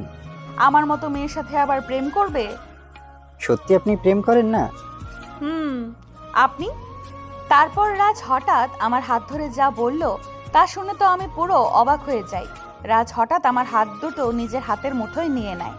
ওর চোখের দিকে তাকাতেই আমি এক অদ্ভুত মায়া দেখতে পাই। কিছুক্ষণ চুপ করে থেকে রাজ গভীর আবেগে আমাকে নিজের মনের কথা বলে দেয়। আমি তো তোমাকে প্রথম দেখাতেই ভালোবেসে ফেলেছি নেহা। কি বলছো এসব? তুমি কি জানো আমি একজন মাফিয়া? আমার হাতে মানুষের রক্ত লেগে থাকে। জানি। তোমার সব পরিচয় জেনেই বলছি, আমি তোমাকে ভালোবাসি। কিন্তু রাজ, আমাকে পুরোটা বলতে না দিয়ে রাজ আমার ঠোঁটে আঙুল চেপে ধরে বলে, কোনো কিন্তু না। তুমি কি আমাকে ভালোবাসো না? তোমার ওই চোখ কিন্তু অন্য কথা বলে। বাসি। সত্যি বলতে তোমাকেও আমার অনেক ভালো লাগে, কিন্তু তোমার মা বাবা কি আমার মতো একটা মেয়েকে মেনে নেবে? মা বাবা বেঁচে থাকলে তো মেনে নেওয়ার প্রশ্ন আসতো। মানে ওরা কোথায়? বাবা মা অনেক আগে আমাকে এই পৃথিবীতে একা ফেলে রেখে ওপারে চলে গেছেন। এখন আমি একদম একা। ও সরি রাজ, আমি আসলে এভাবে কষ্ট দিতে চাইনি, জানতামও না তুমিও আমার মতো একা। ঠিক আছে, এখন বলো, তুমি কি সারা জীবন আমায় এভাবেই ভালোবাসবে? বাসবো, কিন্তু তুমি আমাকে কখনো ছেড়ে যাবে না তো? আমার জীবনটা অনিশ্চয়তায় ভরা। চলে যাওয়ার ইচ্ছা থাকলে তোমাকে ভালোবেসে নিজের বিপদ ডেকে আনতাম না। আমি শেষ পর্যন্ত তোমার ছায়া হয়ে থাকবো। সত্যি বলছো তো? আমি আবেগে আপ্লুত হয়ে রাজকে জড়িয়ে ধরতে যাই, কিন্তু ও আলতো করে আমায় বাধা দেয়। এখনই না, তুমি আমাকে এভাবে হুট করে জড়িয়ে ধরতে পারবে না। কেন? কি অপরাধ করলাম আমি? তুমি কি এখনো আমাকে অফিশিয়ালি প্রপোজ করছো? না তো। তুমি কি এখনো আমাকে অফিশিয়ালি প্রপোজ করছো? এই সবার সামনে আমার খুব লজ্জা করে তো। তাহলে আগে প্রপোজ করো, সুন্দর করে আই লাভ ইউ বলো। আর ঢং করতে হবে না, তাড়াতাড়ি আই লাভ ইউ বলো, নয়তো আমি চললাম। আচ্ছা আচ্ছা বাবা, বলতেছি, রাগ করো না। বলো। আই লাভ ইউ রাজ, আমার এই অন্ধকার জীবনে আলো হয়ে থেকো। আই লাভ ইউ টু বাবুতা। বলেই রাজ আমাকে জড়িয়ে ধরে আমার গালে একটা মিষ্টি চুমু দিয়ে দেয়।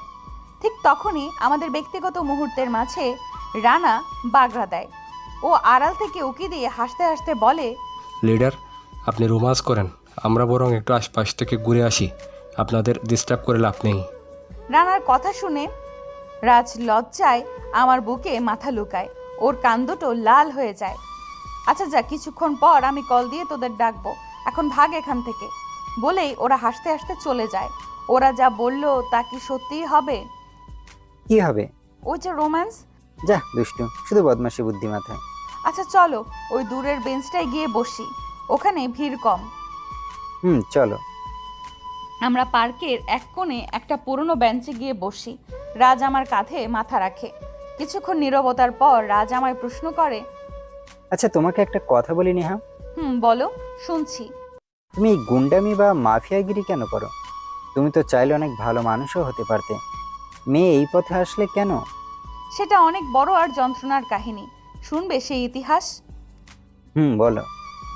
তাহলে শোনো, আমি যখন খুব ছোট তখনই নিজের বাবা মাকে হারাই। বাবা মা মারা যাওয়ার পর অসহায় আমাকে আমাদের পাশের বাসার একজন আঙ্কেল নিজের কাছে টেনে নেন। তিনি আমাকে ছোট থেকে বড় করেন একদম নিজের মেয়ের মতো। আঙ্কেলের এই পৃথিবীতে নিজের বলতে কেউ ছিল না, তাই তিনি আমাকে নিজের সন্তানের মতো করে তিল তিল করে বড় করে তোলেন।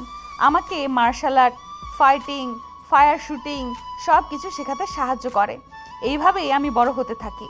আমার বয়স যখন 16 বছর, একদিন আঙ্কেল আর আমি বাসায় ঘুমাচ্ছিলাম। তখনই গভীর রাতে বাসার দরজায় কেউ সজোরে টোকা দেয়। আঙ্কেল গিয়ে দরজা খুলে দেন। দরজা খুলতেই 5 জন সন্ত্রাসী লোক বাসার ভেতরে ঢুকে পড়ে। লোকগুলো ঢুকেই আঙ্কেলকে চিৎকার করে বলে। এক পর্যায়ে লোকগুলোর সাথে আঙ্কেলের প্রচণ্ড কথা কাটাকাটি হয়। আমি ভয়ে দরজার আড়ালে লুকিয়ে লুকিয়ে সব দেখছিলাম। এক পর্যায়ে একটা লোক রিভলভার বের করে আঙ্কেলকে সরাসরি গুলি করে দেয়। আঙ্কেল রক্তাক্ত অবস্থায় মেঝেতে লুটিয়ে পড়েন। তা দেখে আমি বুক ফাটা চিৎকার করে উঠি। লোকগুলো যখন আমার দিকে আসতে যায়, তার আগেই আমি এগিয়ে গিয়ে একজনকে ঘুষি মেরে তার হাতের বন্দুকটি ছিনিয়ে নেই। তারপর একে একে 5 জনকে গুলি করে মেরে দেই। এরপর আমি ওই বাসা থেকে চিরতরে বের হয়ে যাই। কিছু দূর যেতেই দেখি 3টা লোক 4টা ছোট ছোট মেয়ে আর ছেলেদেরকে দিয়ে জোর করে ড্রাগস বিক্রি করাচ্ছে। তা দেখে আমি সেখানে যাই। আমাকে দেখে একটা লোক তাচ্ছিল্য করে বলে, বাহ বাহ, কাজ করানোর জন্য নতুন লোক খুঁজছি, আর শিকার দেখে আমাদের সামনেই হাজির। কে কাকে কাজে লাগায় তাই এক্ষুনি দেখাচ্ছি। বলেই আমি নিজের বন্দুক বের করে ওদের 3 জনকে 3টি নিখুঁত গুলি করি। তারপর আমি ওই ভীত সতস্ত্র ছেলে মেয়েগুলোর কাছে যাই। তোমাদের নাম কি? জি আপু, আমার নাম রানা। আমার নাম রাজু। শোনো, আজ থেকে তোরা আর এইসব ড্রাগস আর খারাপ কাজ করবি না। আজ থেকে তোরা আমার হয়ে কাজ করবি। আমরা খারাপ মানুষদের শেষ করব। সবাই একসাথে বলে ওঠে। তারপর ওদের নিয়ে আমি ওখান থেকে চলে আসি। আমরা একটা শক্তিশালী গ্যাং তৈরি করি। আস্তে আস্তে আমি শহরে যত সব খারাপ লোক বা শোষক আছে তাদের খুন করতে শুরু করি। কিন্তু আমি সবসময় গরিব আর অসহায় মানুষকে সাহায্য করতাম বলে সাধারণ মানুষ আমাকে ভালোবাসতো। এইভাবেই আমার নাম চারদিকে ছড়িয়ে পড়ে আর আমি হয়ে যাই আন্ডারওয়ার্ল্ডের কুইন নেহা। আমার সব কথা শুনে রাজের চোখে পানি চলে আসে। ও আমার হাত শক্ত করে ধরে। তাহলে তোমার জীবন ছিল খুবই কষ্টকর, অনেক সংগ্রাম করে এই পর্যায়ে এসেছো। আচ্ছা, এইসব পুরনো কথা বাদ দাও, এখন নতুন করে বাঁচতে চাই। হুম আচ্ছা রাজ, তোমার বাবা মা তো মারা গেছেন, তাহলে তুমি পড়াশোনা কিভাবে করলে? খরচ কোত্থেকে আসতো? এখানে বলে রাখি, রাজ এই শহরেই একটি নামী ভার্সিটিতে ভর্তি হয়েছে। আমি টিউশনি করে নিজের খরচ চালাই, কারো কাছে হাত পাতি না। আহারে, আমার হবু বরটা কত কষ্ট করে পড়াশোনা করে, এখন থেকে আমি আছি তো, সব ঠিক হয়ে যাবে। হুম আচ্ছা চলো আজ বাসায় যাই, রাত হয়ে যাচ্ছে। আর একটু থাকি না, তোমার পাশে বসে থাকতে ভালো লাগছে। না আজ না, একটু জরুরি কাজ আছে, চলো। তারপর আমি রাজকে ওর মেসে নামিয়ে দিয়ে আসি। বাসায় ফেরার পথে আমার শুধু রাজের হাসি মাখা মুখটা মনে পড়ছে। এইভাবেই আমাদের রিলেশন চলতে থাকে, সম্পর্কটা এইভাবেই গভীর হতে থাকে। আমি রাজকে নিজের প্রাণের চেয়েও বেশি ভালোবাসতে শুরু করি। রাজের একটা ফোন বা একটা মেসেজ না পেলে আমার দিনটা কাটতো না। একদিন সকালে রাজ আমাকে কল দেয়। বাবু কি করো? এই তো শুয়ে আছি, আর তোমার কথা ভাবছি। ও তাই, আমিও তোমার কথাই ভাবছি। জানো, তোমায় ছাড়া আমার এক মুহূর্ত ভালো লাগে না। ও তাই নাকি? আচ্ছা, কিছু খেয়েছো? খেয়েছি, তুমি? খেয়েছি। শোনো, তোমার সাথে একটা জরুরি কথা আছে, বিকেলে একটু দেখা করতে পারবা? পারবো। রাজের কথা আমি কখনো ফেলে দেই না। কিন্তু কোথায় দেখা করব? আচ্ছা, বিকেলে পার্কে চলে এসো, আমাদের সেই চেনা জায়গায়। আচ্ছা ঠিক আছে, সময় মতো চলে আসবো। আচ্ছা এখন রাখি, সাবধানে থেকো। ওকে বলেই আমি ফোনটা কেটে দেই। বিকেলে আমি গিয়ে নির্ধারিত বেঞ্চটাতে বসে আছি। ঘড়ির কাঁটা ঘুরছে, কিন্তু রাজের আসার কোনো নামগন্ধ নেই। আমি বারবার ফোন চেক করছি।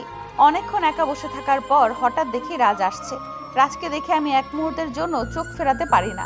রাজ আজকে একটা হালকা নীল রঙের শার্ট পরেছে। ওর গায়ের রং আর নীল রংটা যেন মিলেমিশে একাকার হয়ে গেছে। ওকে আজ অন্য দিনের চেয়েও অনেক বেশি সুদর্শন লাগছে।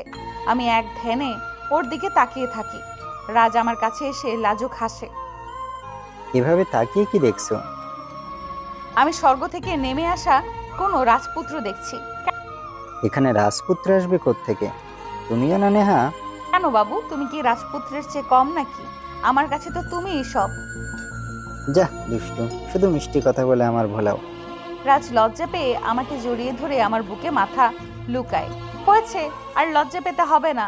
তা এত জরুরি কি জন্য ডেকেছো? কোনো সমস্যা? যা দুষ্টু, শুধু মিষ্টি কথা বলে আমায় ভোলাও। সমস্যা তো আছেই, তোমাকে ছাড়া আর একা থাকতে ভালো লাগছে না। মেসে একা একা খুব কষ্ট হয়, তাই বলছি আমি তোমার সাথে থাকতে চাই। কি বলছো? বিয়ের আগে কিভাবে আমার কাছে থাকবে? সমাজ তো মানবে না। ও আচ্ছা, তাহলে তুমি আমাকে বিয়ে কবে করবে শুনি? এই তো আর কয়েকদিন পরেই করব, সব গুছিয়ে নেই। না, তুমি আমাকে কালকেই বিয়ে করবা। তোমাকে ছাড়া আমার একা এক মুহূর্তও ভালো লাগে না। প্রতিটা সেকেন্ড আমার কাছে বছরের মতো মনে হয়। আচ্ছা জান, কালকেই করব, তোমার কথাই শেষ কথা। সত্যি বলছো তো? আমি কি কখনো তোমার সাথে মিথ্যা বলি? ঠিক। আচ্ছা, আমার জন্য এখন আইসক্রিম নিয়ে আসো, আমার খুব আইসক্রিম খেতে ইচ্ছে করছে। এখন আইসক্রিম খাবা? সূর্য ডুবে যাচ্ছে তো। খাবো, তুমি যাও নিয়ে আসো এক্ষুনি। আচ্ছা যাচ্ছি, তুমি এখানেই বসো। রাজ আমার জন্য আইসক্রিম আনতে মাত্র কয়েক কদম সামনে যায়, তখনই হঠাৎ একটা গুলির শব্দ শুনি। বুকটা যেন কেঁপে ওঠে। আমি দ্রুত পেছনে তাকিয়ে দেখি রাজ মাটিতে পড়ে যাচ্ছে। ওর শার্টটাতে, ও সাদাটে নীল শার্টটা মুহূর্তের মধ্যেই লাল রক্তে ভিজে যাচ্ছে। আমি সামনে তাকিয়ে দেখি সেই মন্ত্রী আর তার ছেলে আনাস অস্ত্র হাতে দাঁড়িয়ে আছে, সাথে একদল ভাড়াটে গুন্ডা। আমি রাজ বলে চিৎকার করে কলিজা ফাটানো চিৎকার দিয়ে উঠি। আমি পাগলের মতো দৌড়ে রাজের কাছে যেতে চাই। ঠিক তখনই আনাস আমার দিকে লক্ষ্য করে একটা গুলি চালায়। গুলিটা সোজা এসে আমার বাম হাতে লাগে। ব্যথায় আমার শরীর ঝিমঝিম করে ওঠে, কিন্তু আমি সেদিকে খেয়াল করি না। তুই এই ছেলের জন্য আমার গায়ে হাত দিয়েছিস হেনা, তাই তোদের দুজনকে আজ শেষ করে দেব। আমার ইমেজে হাত দেওয়ার ফল ভোগ কর এখন। কিরে, তুই নাকি আন্ডারওয়ার্ল্ডের কুইন? কই তোর কুইনগিরি গেল কই? এখন তো কুকুরের মতো মরবি। বাবা, এসব কুইন টুইনকে আমি এখনই দেখে নেব। এর সব জারি জড়ি আজ শেষ হবে। এই বলে আনাস যখন আমার মাথায় লক্ষ্য করে দ্বিতীয়বার গুলি করতে যাবে, ঠিক তখনই জুই, রানা, রাজু আর সিমি সেখানে হাজির হয়। ওরা এসেই বৃষ্টির মতো গুলি করতে শুরু করে দেয়। আমাদের হামলায় আনাস আর মন্ত্রীর লোকগুলো অপ্রস্তুত হয়ে যায়। ওদের গুলিতে একে একে সব গুন্ডা মাটিতে লুটিয়ে পড়ে। মন্ত্রীর ছেলেও গুলি খেয়ে ছিটকে যায়। আমি সেসবের তোয়াক্কা না করে দ্রুত রাজের কাছে যাই। ওকে তাড়াতাড়ি করে নিজের কোলে তুলে নেই। রাজের দেহটা ঝিমিয়ে পড়ছে। তোমার কিছু হবে না রাজ, আমি তোমাকে কিচ্ছু হতে দিব না, শান্ত হও রাজ। নেহা, আমি মনে হয় আর বেশিক্ষণ বাঁচবো না। আমার চারপাশ অন্ধকার হয়ে আসছে। আমি ঠিক আছি তো? না, ওসব অলক্ষণে কথা বলো না। আমি তোমাকে এক্ষুনি হাসপাতালে নিয়ে যাব। তোমাকে বাঁচতেই হবে। না নেহা, আমাকে চাইলে তুমি আর বাঁচাতে পারবে না। আমার সময় ফুরিয়ে আসছে। বরং নেহা, তুমি আমাকে কথা দাও, তুমি কখনো আর গুন্ডামি করবে না। আজ থেকে আর কখনো অস্ত্র ধরবে না, বরং একজন ভালো মানুষ হয়ে যাবে, স্বাভাবিক জীবনযাপন করবে, কাউকে বিয়ে করে সংসার করবে। আমাকে কথা দাও প্লিজ। না রাজ, আমি তোমার সব কথা শুনবো, কিন্তু তুমি আমার সাথে চলো। আমি তোমাকে ছাড়া একা কিভাবে থাকবো? আগে বলো আমার কথাগুলো রাখবে কিনা, তাহলে আমি মরেও শান্তি পাবো। নেহা, কথা দাও আমাকে। আমি তোমার সব কথা রাখবো। আমি কথা দিচ্ছি আমি আর কখনো এই পথে পা বাড়াবো না, কিন্তু তুমি আমায় ছেড়ে যেও না রাজ। নেহা, মরার আগে একবার কি আমাকে জড়িয়ে ধরবে? তোমাকে শেষবারের মতো অনুভব করতে চাই। আমি রাজকে নিজের বুকের সাথে খুব শক্ত করে জড়িয়ে ধরি। আমার চোখের পানিতে রাজের মুখটা ভিজে যায়, কিন্তু হঠাৎ বুঝতে পারি রাজের শরীরটা একদম নিথর হয়ে যায়। ওর হাতটা আমার হাত থেকে আলগা হয়ে ঝুলে পড়ে। আমি নার পরীক্ষা করে দেখি রাজ আর এই দুনিয়াতে নেই। ও চিরতরে আমাকে একা ফেলে চলে গিয়েছে। আমি আকাশের দিকে মুখ তুলে বুক ফাটা আর্তনাদে চিৎকার করে বলে উঠি, রাজ। আমার চারপাশটা তখন স্তব্ধ হয়ে যায়। শুধু বাতাসের শো শো শব্দ আমার কানের ধ্বনি পার্কে প্রতিধ্বনি হতে থাকে। সেই দিনই আমি প্রতিজ্ঞা করি রাজের দেওয়া কথা রাখার জন্য আমি এই মাফিয়া জগৎ ছেড়ে দেব। রাজের দাফন কাজ শেষ করে আমি এক বুক হাহাকার নিয়ে বাসায় ফিরে আসি।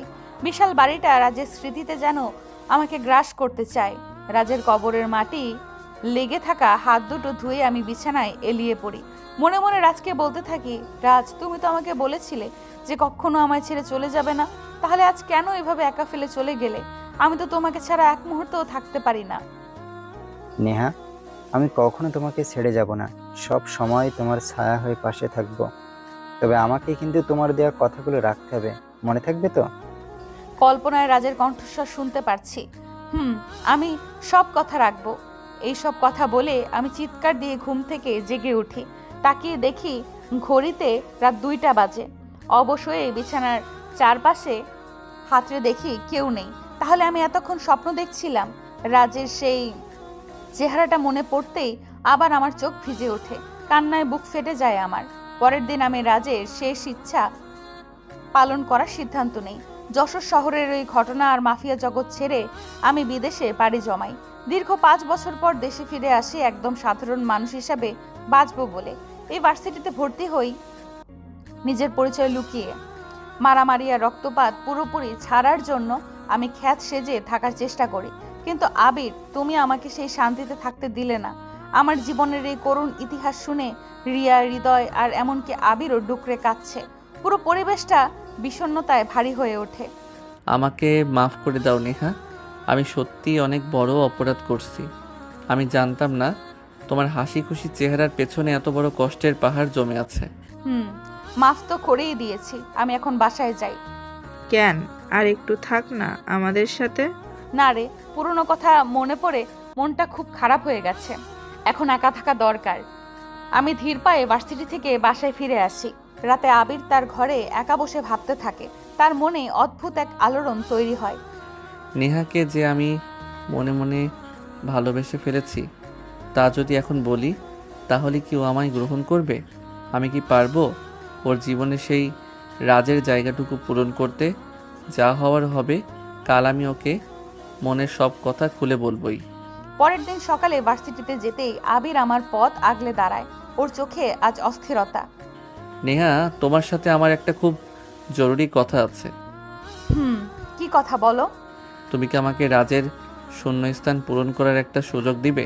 মানে কি বলতে চাও, পরিষ্কার করে বলো। মানে আমি তোমাকে মন থেকে ভালোবেসে ফেলেছি।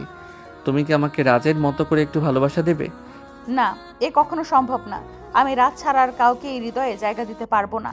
আমার ভালোবাসা শুধু রাজের জন্য ছিল আর ওর জন্যই থাকবে। এ কথা বলে আমি পাশ কাটিয়ে চলে আসতে যাই, তখন আবির পেছন থেকে চিৎকার করে বলে, তুমি যদি আমাকে ভালো না বাসো বা আমাকে একটু জায়গা না দাও তাহলে আমি এখনই সুইসাইড করব। তোমাকে ছাড়া বেঁচে থাকা আমার পক্ষে সম্ভব না।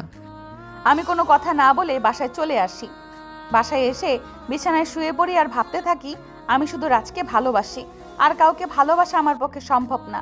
ক্লান্তিতে চোখ বুজে আসতেই আবার স্বপ্নে রাজের দেখা পাই। নেহা, তুমি কিন্তু আমাকে কথা দিছিলে একটা ভালো ছেলে দেখে তুমি বিয়ে করবে আর সুখে থাকবে। কিন্তু আমি তো তোমাকে অনেক ভালোবাসি রাজ, আর কাউকে তোমার জায়গায় কল্পনাও করতে পারি না। কিন্তু আমি তো তোমার কাছে সবসময় আত্মিক হয়ে আছি। তুমি আবিরকে মেনে নাও, ও সত্যি তোমাকে ভালোবাসে, ওকে বিয়ে করে ফেলো নেহা। কিন্তু রাজ, ও তো অনেক জ্বালিয়েছে আমাকে। কোনো কিন্তু না, তুমি রাজি হও, না হলে আমি তোমার প্রতি খুশি থাকবো না নেহা। আচ্ছা, আমি রাজি। তোমার খুশির জন্য আমি সব করতে পারি। হঠাৎ আমার ঘুম ভেঙে যায়। ঘড়িতে দেখি বিকেল 4টা বাজে। স্বপ্নে বলা রাজের কথাগুলো আমার কানে বারবার প্রতিধ্বনি হতে থাকে। আমি মনে মনে নিজেকে বোঝাই, রাজ যখন চেয়েছে আবিরকে মেনে নিলে ও খুশি হবে, তখন আমি তাই করব। রাজের খুশির জন্য আমি নিজের জীবনও দিতে পারি। ঠিক তখনই আমার ফোনটা বেজে ওঠে। দেখি আবিরের বাবার ফোন। মা নেহা, আমি আবিরের বাবা বলছি। হ্যাঁ আঙ্কেল, বলেন, কোনো সমস্যা? মা, আবির রুমে গিয়ে দরজা বন্ধ করেছে, কখন থেকে আর বের হচ্ছে না। শুধু তোমার নাম ধরে পাগলামি করছে, শুধু বলছে তোমাকে না পেলে সে দেশ ছেড়ে চলে যাবে। মা, তুমি একটু দয়া করে আমার বাসায় আসো। আঙ্কেল, আপনি একদম চিন্তা করবেন না, আমি এক্ষুনি আসছি। আমি দ্রুত গাড়ি নিয়ে আবিরের বাসায় যাই। গিয়ে দেখি আঙ্কেল অস্থির হয়ে ঘরের দরজার সামনে দাঁড়িয়ে আছে।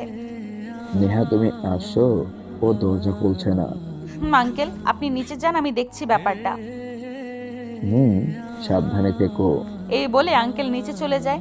আমি দরজায় নক করে ডাক দেই, আবির, আমি নেহা আসছি, দরজা খোলো। তুমি তখন আমাকে ওভাবে একা ফেলে চলে গেলে কেন? আমি তো তোমাকে অনেক ভালোবেসে ফেলেছি নেহা। আমি তখন তোমার ভালোবাসার গভীরতা বুঝতে পারিনি, রাগ করে চলে গিয়েছিলাম। আর কখনো ছেড়ে যাবে না তো? কথা দাও আমাকে। আবির আমাকে খুব শক্ত করে জড়িয়ে ধরে বলে, ঠিক আছে, কখনো যাব না। আমিও তাকে শান্ত করার জন্য জড়িয়ে ধরি। ঠিক তখনই আমার কানের কাছে রাজের ফিসফিসানি শুনতে পাই। রাজ যেন অদৃশ্য থেকে বলছে, আজ আমি অনেক খুশি নেহা, তুমি আমার কথা রেখেছো। আবিরকে কখনো কষ্ট দিও না। সেটা আমি ছাড়া আর কেউ শুনতে পায় না। আমি মনে মনে রাজকে বিদায় জানাই। বলে আমি আবিরকে আরো শক্ত করে জড়িয়ে ধরি। তারপর আবিরের সাথে আমার শুরু হয় এক নতুন জীবন।